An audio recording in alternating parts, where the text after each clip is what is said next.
మా పరిపాలన బాగుంటే మేము ఓటు వేయమని అడుగుతాం. బాగుందంటారా పరిపాలన 4.5 ఏళ్ళు? బాగుంటేనే అడుగుతాం కదా, లేదంటే నిజంగా మా పరిపాలన బాగాలేదనుకోండి, మేము ఇదిగో ఎంతమందితో కలిసి వస్తున్నాం, ఇన్ని రకాల హామీలు ఇస్తాం, అధికారంలోకి తీసుకురండి అని చెప్పేవాళ్ళం కదా. మేము అలా అంటల్లా. 2019లో మేము ఇచ్చినటువంటి మేనిఫెస్టో మీ కుటుంబానికి ఆ మేనిఫెస్టో అందితే మా ప్రభుత్వానికి ఓటేయండి అని అడుగుతున్నాం. ఎవరో చెప్పి నమ్మొద్దు. వాళ్ళు గుంపులుగా ఓ 10 మందిని వేసుకొని వస్తారు రాజకీయ పార్టీలు. బట్ మేము అలా ఎప్పుడు రాము. వైఎస్ఆర్ కాంగ్రెస్ పార్టీ సింగిల్ గానే వస్తుంది. 2014లో ఎలా సింగిల్ గానే పోటీ చేసి 67 సీట్లు వచ్చినాయో, 2019లో సింగిల్ గా పోటీ చేసి 151 సీట్లు ఎలా వచ్చినాయో, 2024లో కూడా అలానే సింగిల్ గా పోటీ చేస్తున్నాం. 175కి 175 వైఎస్ఆర్ కాంగ్రెస్ పార్టీ అభ్యర్థులు ఫ్యాన్ గుర్తుపై నిలబెడతారు. మా ప్రభుత్వ పరిపాలన బాగుంటే మాకు ఓటు వేయమంటున్నాం. ఏం జరుగుతుందంటే అదే. మా పరిపాలన బాగోలేదనుకోండి, నిజంగా ప్రజలు ఓట్లేరు. 4.5 ఏళ్ళుగా ఆంధ్ర రాష్ట్ర నిరుపేద ప్రజలకు వైఎస్ఆర్సీపీ పరిపాలనలో జరిగింది ఏంది, ఒరిగింది ఏందని అంటే ఏం చెప్తారన్న? పథకాలని మీరు ఉద్దేశించి మాట్లాడకండి, అభివృద్ధి ఎంతవరకు చేసావో అది మాట్లాడు. అది కూడా చెప్తా. అసలు అభివృద్ధి అంటే ఏంటి డెఫినేషన్ ఎవరన్నా కరెక్ట్గా చెప్పగలిగితే చెప్పండి. మానవ అభివృద్ధి నిజమైన అభివృద్ధి. మా ప్రభుత్వం నమ్మేది మొట్టమొదట మానవ అభివృద్ధి నిజమైన అభివృద్ధి. అంటే ఈ రోజు ఉన్నటువంటి మీ లైఫ్ స్టైల్ రేపొద్దున బాగుంటే మీరు అభివృద్ధి చెందినట్టు, ఎల్లుండి ఇంకా బాగుంటుందని చెప్పి మీకు భరోసా దొరికితే అభివృద్ధి చెందినట్టు. అలా కాకుండా ఈ రోజు ఉన్నటువంటి పరిస్థితి కంటే రేపు మన పరిస్థితి దిగజారిపోయి ఉంటే మనం అభివృద్ధి చెందినట్టు కాదు. సో ఈరోజు మా ప్రభుత్వం వచ్చిన తర్వాత పేదవాళ్ళకి కడుపు నిండా తినడానికి తిండి దొరుకుతా ఉంది, ఉండటానికి ఇల్లు వచ్చాం మా ప్రభుత్వం ద్వారా. వాళ్ళకి నెల నెల సంక్షేమ పథకాల రూపంలో డబ్బులు అంతా ఉన్నాయి. వాళ్ళు ఉపాధికి సంబంధించి ఎంఎస్ఎంఈ యూనిట్లు కావచ్చు, చిన్న చిన్న పరిశ్రమలు కావచ్చు, లేదా గ్రామీణ వాతావరణంలో వాళ్ళకి రైతాంగం అయితే రైతాంగానికి సంబంధించినటువంటి అంశాలు కావచ్చు, వీటన్నిటిలో గడిచిన ప్రభుత్వాలతో కంపేర్ చేస్తే చాలా బెటర్మెంట్ మేము ఇవ్వగలిగాం. అదే మీకు నిజంగా మానవ అభివృద్ధి అక్కడే కనపడుతుంది. జిఎస్డిపి వృద్ధి రేట్ అంటే రాష్ట్రానికి వచ్చేటప్పటికి జిఎస్డిపి అంటాం, దేశానికి వచ్చేటప్పటికి జీడిపి అంటాం. జీడిపి అక్కడ పెరిగితే దేశం అభివృద్ధి చెందినట్టు, జిఎస్డిపి వృద్ధి రేటు పెరిగితే రాష్ట్రం అభివృద్ధి చెందినట్టు. జిఎస్డిపి వృద్ధి రేట్లో ఈరోజు దేశంలోనే నెంబర్ 1 స్థానంలో ఉన్నాం. మరి ఇది అభివృద్ధికి ఇండెక్స్ కాదు అని అంటే వాళ్ళేంటో చెప్పండి. అభివృద్ధికి ఇండెక్స్ నేను చెప్తా. అది కాకుండా మీరు అన్నట్టుగా పరిశ్రమలు, ఉద్యోగాలు, దీని కూడా అభివృద్ధి ఫ్యాక్టర్, దీన్ని ఎవరు కూడా కాదంటలా. దాని ఫ్యాక్టర్లోకి వచ్చేటప్పటికి 2000 జనాభాకి వచ్చి ఒక గ్రామ సచివాలయాన్ని ఏర్పాటు చేశాం. అలా ఆంధ్రప్రదేశ్ రాష్ట్రంలో 175 నియోజకవర్గాల్లో 15,004 గ్రామ సచివాలయాలు, 10,700కు పైగా రైతు భరోసా కేంద్రాలు, 10,700కు పైగా వైఎస్ఆర్ హెల్త్ క్లినిక్లు, 10,700కు పైగా వైఎస్ఆర్ డిజిటల్ లైబ్రరీలు, 45,000 స్కూళ్ళని నాడు నేడులో భాగంగా బాగు చేస్తా ఉన్నాం. 20,000 కోట్ల రూపాయల పెట్టుబడితో 4 పోర్టులు, 10 ఫిషింగ్ హార్బర్లు, 6 ఫిష్ల్యాండ్ సెంటర్లు. ఆంధ్రప్రదేశ్ రాష్ట్రంలో 100 సంవత్సరాల్లో ఉన్నటువంటి ప్రభుత్వ మెడికల్ కాలేజీలు 11 అయితే జగన్మోహన్ రెడ్డి గారు వచ్చిన ఈ 4.5 ఏళ్లలో 17 ప్రభుత్వ మెడికల్ కాలేజీల నిర్మాణాలు చేపడతా ఉన్నాం. ఇవన్నీ అభివృద్ధి కాదు అని అంటే ఏంటి అభివృద్ధి? నేను అడుగుతాను. అభివృద్ధి విషయానికి వస్తే ఇంత అనర్గళంగా మాట్లాడుతున్నారు కదా, ఎక్కడైనా కూడా ప్రతిపక్ష పార్టీలు అధికార పక్ష పార్టీలను విమర్శిస్తుంటాయి. కానీ మీ పార్టీ విషయానికి వస్తే మీ పార్టీలో ఉన్న ఎమ్మెల్యేలే, ఎమ్మెల్సీలే మిమ్మల్ని మీ వ్యతిరేక విధానాలని బయట పెడుతున్నారు. కానీ ఇది కొంచెం విచిత్రంగా అనిపిస్తలేదు మీకు? ఉండవల్లి శ్రీదేవి గారు కావచ్చు, కోటంరెడ్డి గారు కావచ్చు, ఇటువంటి చాలా మంది ఉన్నారు కదా మిమ్మల్ని వ్యతిరేకించే వాళ్ళు. వాళ్ళ గురించి కూడా మాట్లాడితే బాగుంటుంది. మా పార్టీలో ఉన్నప్పుడు వాళ్ళు విమర్శించి బయటికి వెళ్ళిపోయారా? బయటికి వెళ్ళినాక విమర్శించారా? మీ పార్టీలో విధానాలు మంచిగా లేవని చెప్పేసే కదా వాళ్ళు విమర్శించారు. ఇప్పుడు మా దగ్గర ఎమ్మెల్యే సీట్ ఇస్తే వాళ్ళకి మా విధానం బాగున్నట్టు, మేము ఎమ్మెల్యే సీట్ వాళ్ళకి ఇవ్వకపోతే విధానం బాగోలేదని అంటే ఆంధ్రప్రదేశ్ రాష్ట్రంలో ఉన్న అసెంబ్లీ నియోజకవర్గాలు 175. వైఎస్ఆర్ కాంగ్రెస్ పార్టీలో 175 నియోజకవర్గాలకి కొన్ని వేల మంది అభ్యర్థులు కాంపిటీషన్ ఉన్నారు.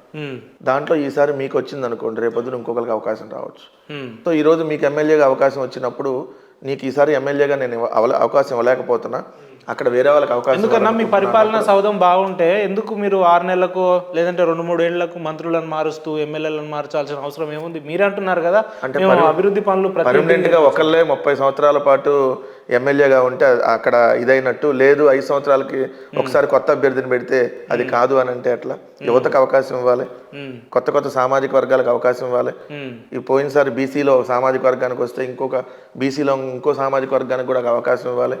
సో ఈ అన్ని రకాల ఫ్యాక్టర్లు మారుస్తున్నాం. సో మార్పులు చేర్పులు తప్పు అని అంటే ఇప్పుడు కేసీఆర్ గారు ఎక్కడి నుంచి పోటీ చేశాడు అంతకుముందు, తర్వాత ఎక్కడికి మారాడు? మారలేదు కదా, 2 చోట్ల పోటీ ఎందుకు మారలా? ఫస్ట్ కేసీఆర్ పోటీ చేసిన అక్కడ సిద్దిపేట ఫస్ట్ లో అవును. స్టార్టింగ్ లో, అక్కడ నుంచి ఎక్కడ కాన్స్టిట్యూన్సీలు ఎందుకు మారారు? రేవంత్ రెడ్డి కొడంగల్లో ఎమ్మెల్యేగా పోటీ చేసి మల్కాజ్గిరి ఎంపీగా ఎందుకు వచ్చాడు? సో అనేక మంది, చంద్రబాబు నాయుడు చంద్రగిరిలో పోటీ చేసి అక్కడ ఓడిపోయిన తర్వాత కుప్పం ఎందుకు వచ్చాడు? ఇదే గంటా శ్రీనివాసరావు 5 సంవత్సరాలకు ఒకసారి అనకాపల్లి అంటే, ఇంకోసారి భీమిలి, ఇంకోసారి విశాఖపట్నం ఎందుకు మారుతున్నారు? అంటే వాళ్ళు చేస్తేనేమో అవతల సంసారం, మేమేమో మారిస్తే అది అని అంటే అది పద్ధతి కాదు కదా. సో ఎవరైతే మాట్లాడుతున్నారో మా పార్టీలో మా దగ్గర ఉన్నటువంటి వాళ్ళని మేము ఎక్కడ పోటీ చేయించాలో మీరెవరు చెప్పడానికి? మేమన్నా పక్క పార్టీలో వాళ్ళని తీసుకొని వాళ్ళకేమన్నా మంత్రి పదవులు ఇస్తున్నావా? మేము పక్క పార్టీలో వాళ్ళని తీసుకొని 23 మందిని తీసుకొని వాళ్ళకేమన్నా మేము సీట్లు ఇచ్చామా? అలాంటి వ్యభిచారం చేసింది మీరు కదా. వైఎస్ఆర్ కాంగ్రెస్ పార్టీలో ఫ్యాన్ గుర్తుపై గెలిచినటువంటి 23 మంది శాసనసభ్యుల్ని తీసుకొని నలుగురికి సిగ్గు ఎగ్గు లేకుండా మంత్రి పదవులు ఇచ్చి మీరు చేసింది అది రాజకీయ వ్యభిచారం. మా పార్టీలో ఉన్న వాళ్ళకి, నాకో మీకో ఇంకోలకో ఇలా కొత్త వారికి అవకాశం ఇవ్వాలని చెప్పి జగన్మోహన్ రెడ్డి గారు ఏదైతే వాళ్ళకి అవకాశం ఇస్తా ఉంటే వాళ్ళు వణికిపోతా ఉన్నారంటే, ఇక్కడ మీరు ఒకటి గమనించాల్సిన అంశం ఏంటి? ఒక రాజకీయ పార్టీ వాళ్ళు అభ్యర్థులను మార్చుకుంటుంటే అవతల ప్రత్యర్థి పార్టీ గగ్గోలు పెడుతుందంటే మేము తీసుకున్న డెసిషన్స్ వల్ల వాళ్ళకి ఇబ్బంది కలుగుతుందనే అర్థం కదా దానికి. అంటే మేము తీసుకునేటటువంటి వ్యూహాల వల్ల ప్రతిపక్షాలకు ఇబ్బందా, లేదంటే ఉన్న వ్యక్తి అక్కడే ఉంటే మీరు ఓడిపోతారనే ఒక అంశాన్ని దృష్టిలో పెట్టుకొని మీరు అభ్యర్థులు మారుస్తున్నారు. అందుకనే చంద్రబాబు నాయుడు గారు అంతకుముందు కొంతమందిని మంత్రిగా చేసిన జవహర్ని కొవ్వూరు నుంచి అక్కడికి మార్చాడా? ఇదే మరి బాలకృష్ణ గుడివాడలో ఎందుకు పోటీ చేయట్లేదు? వాళ్ళ సొంత గుడివాడ కదా. హిందూపూర్ ఎందుకు పోటీ చేస్తున్నాడు? మరి ఇదే చంద్రగిరి నియోజకవర్గం కదా చంద్రబాబు నాయుడు, కుప్పం ఎందుకు పోటీ చేస్తున్నాడు? మరి ఇదే చంద్రగిరిలో లోకేష్ వెళ్ళి పోటీ చేయొచ్చు కదా, వాళ్ళ సొంతది నారావారిపల్లి చంద్రగిరిలో ఉంది కదా, ఎందుకు మంగళగిరి వచ్చాడు? అంటే దానికి సమాధానం చెప్తే నేను దీనికి కూడా చెప్తా. అందప్ప ఒక అభ్యర్థిని ఒక చోట నుంచి ఇంకో చోటకు మారిస్తే ఇక్కడ ఉన్నటువంటి అభ్యర్థి ఏదో ఇక్కడ బలం తగ్గిపోయి అక్కడికి మారుస్తున్నారు అనేది కాదు అక్కడ అర్థం. ఇప్పుడు మా దగ్గర ఒక మంత్రిగా పనిచేసినటువంటి వ్యక్తి ఉన్నారు అనుకోండి, సపోజ్ ఎగ్జాంపుల్ ఆదిమలపు సురేష్. ఆయన అంతకుముందు సంతనూతలపాడు ఎమ్మెల్యే 2014, 2019లో ఎర్రగొండపాలెం పంపించారు జగన్మోహన్ రెడ్డి గారు, అక్కడ ఎమ్మెల్యే గెలిచారు. ఇప్పుడు 2024లో కొండేపు పంపిస్తున్నారు. ఎందుకంటే మంత్రిగా చేసిన అనుభవం ఉంది. ఎర్రగొండపాలెం ఇంకెవరిని పెట్టినా కూడా గెలుస్తాం, బట్ కొండేపులో మేము 2 సార్లు ఓడిపోయి ఉన్నాం గడిచిన ఎన్నికల్లో, అది కూడా గెలవాలి అని అంటే కొంచెం మంత్రిగా అనుభవం ఉన్నటువంటి వ్యక్తి. సో మార్చాలనేది ఉద్దేశం. ఆర్థిక పరమైన బలం కూడా తోడవుతుంది. రాజకీయాల్లో అవునన్నా కాదన్నా ఆర్థిక ఫ్యాక్టర్ కంపల్సరీ ఉంటుంది. సో సామాజిక ఫ్యాక్టర్ కొంత ఉంటుంది, వ్యక్తికి సంబంధించి అతను ఏంటి అనేది కూడా కొంత చూస్తూ ఉంటారు. ఖచ్చితంగా అన్ని రకాల ఈక్వేషన్స్ పరిగణలో తీసుకొని టార్గెట్ పెద్దది కదా. వై నాట్ 175 అనేది ఇది మీ అహంకారపూరితమైన అంటే వ్యవహారానికి నాంది అని అనుకోవచ్చా? వై నాట్ 175 అంటే ఆంధ్రాలో ఉన్నదే 175 కాన్స్టిట్యున్సీలు కదా, అంటే మీరు ప్రతిపక్షం ఉండొద్దని అనుకుంటున్నారా, లేదంటే మొత్తం మేమే రావాలని అనుకుంటున్నారా? దీన్ని ఎట్లా చూసుకోవచ్చు అన్న 175? మీరు 10వ తరగతి పరీక్షలు రాశారు కదా, 600 మార్కులకు కదా. అప్పుడు 600కి 600 వస్తాయి అని మీరు అంటే అహంకారం అంటారా? 600కి 600 తెచ్చుకుంటే 10కి 10 గ్రేడ్ తెచ్చుకుంటే అహంకారం అంటారా? 10కి 9 రావచ్చు, 10కి 10 రావచ్చు, 10కి 6 రావచ్చు, 10కి 5 రావచ్చు, బట్ 10కి 10 తెచ్చుకోవాలనేది మా తాపత్రయం. అంటే మొత్తం సీట్లు గెలవాలనేది మేము పెట్టుకున్న టార్గెట్. ఎందుకు? మా రాజకీయ పార్టీ పెట్టినప్పుడు మేము ఒక అసెంబ్లీ, ఒక పార్లమెంటు, ఫస్ట్ మా ప్రస్థానం అక్కడి నుంచి బిగిన్ అయింది. జగన్మోహన్ రెడ్డి గారు కడప పార్లమెంట్ నుంచి, విజయమ్మ గారు పులివెందుల అసెంబ్లీకి రాజీనామా చేసి బై ఎలక్షన్స్ వచ్చింది. మా పార్టీ ప్రస్థానం అది. దాని తర్వాత జరిగినటువంటి బై ఎలక్షన్లో 15 అసెంబ్లీ స్థానాలు గెలిచాం. దాని తర్వాత జరిగిన జనరల్ ఎలక్షన్లో 67 గెలిచాం. తర్వాత జరిగిన జనరల్ ఎలక్షన్లో 151 గెలిచాం. ఇంతకంటే ఎక్కువ రావాలని ఆలోచిస్తారా? సార్లే 110, 120 వస్తే చాలని ఎవరిని అనుకుంటారా? సో మేము సంపూర్ణ విజయం సాధించాలనుకుంటున్నాం. మేము 151 మనం గెలిచినప్పుడు అంతకు మించి అంటే ఇంకెంత 175 ఫైనల్ ఫిగర్, దాన్ని గెలవాలని మేము కోరుకుంటున్నాం. ఆ విధంగా మేము పనిచేసుకుంటా వెళ్ళాం. సో మేము ఒక విద్యార్థి పరీక్షల్లో బాగా ఏదైనా ఇవ్వండి మీరు, నేను రాయగలను అని అంత కాన్ఫిడెంట్గా వెళ్ళి పరీక్ష రాసి 100కు 100 మార్కులు తెచ్చుకున్నప్పుడు ఎందుకు రావు 175? వస్తాయని భావిస్తా ఉన్నాం. ప్రజలు ఆశీర్వదిస్తే 170 సీట్లు వస్తాయి. ప్రజలు ఆశీర్వదిస్తే మాకు 67 వచ్చినాయి, 151 వచ్చింది. నేను అదే అంటున్నాను, కానీ ప్రజలు ఆశీర్వదించాలి కదా. ఏం చేసింది వైఎస్ఆర్సీపీ? Wait and see. 4 నెలల్లో ఎన్నికలు రాబోతా ఉన్నాయి. ఏప్రిల్ నెలలో ఎన్నికలు జరగబోతున్నాయి ఆంధ్రప్రదేశ్లో. మేలో రిజల్ట్ రాబోతా ఉంది.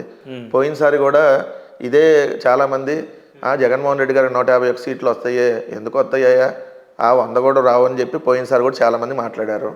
జగన్మోహన్ రెడ్డి గారు కొన్ని ఛానళ్ళకి ఇంటర్వ్యూల్లో చెప్పారు, తెలుగుదేశం 20 నుంచి 30 సీట్లకు మాత్రమే పరిమితం అవుతుంది, మిగిలిన మొత్తం మేము సాధిస్తామని చెప్పి ఆయన ఎన్నికలకు ముందే చెప్పారు. అలానే 151 సీట్లు మాకు వచ్చినాయి.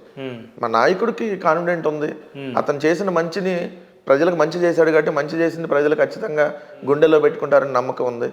మేము అందుకనే మంచి జరిగితే ఓటేయమంటున్నాం, మంచి జరగకపోతే వేద్దాం. గడిచిన సార్వత్రిక ఎన్నికల్లో పరిస్థితులు వేరుగా ఉన్నప్పటికీ ఇప్పుడు మనం చూసుకుంటే సొంత ఈ రాష్ట్ర ముఖ్యమంత్రి అయినటువంటి సోదరిమణి షర్మిల గారే అక్కడికి కాంగ్రెస్కి అధ్యక్షురాలుగా ఉండబోతున్నారు అని చెప్తున్నారు. ఇదొక ఫ్యాక్టర్ అయితే అక్కడ జనసేన టీడీపీ కలిసి పోటీ చేయడం ఇదంతా కూడా మీకు కొంచెం మైనస్ అయ్యే అవకాశాలు ఎక్కువగా ఉన్నాయి కదా. లాస్ట్ టైం ఎన్నికల కంటే మాకు ఇప్పుడు జరిగే ఎన్నికలు చాలా ఈజియెస్ట్ ఎన్నికలని మేము చెప్తాం.